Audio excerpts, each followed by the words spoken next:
Menteri Koordinator Bidang Politik, Hukum, dan Keamanan Mahfud MD buka suara soal viralnya pengakuan Ismail Bolong setorkan uang senilai 6 miliar rupiah pada petinggi Polri.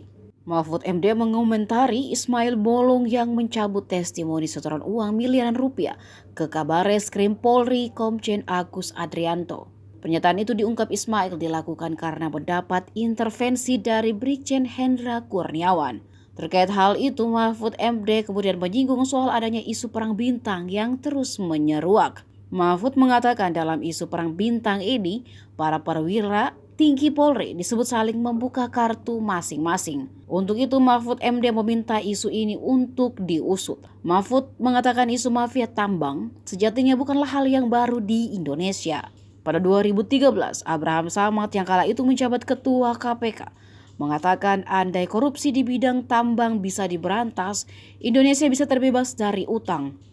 Mahfud MD mengaku saat ini laporan mengenai mafia tambang banyak yang masuk ke Kemenko Polhukam. Pihaknya memastikan akan berkoordinasi dengan KPK untuk mengusut hal itu.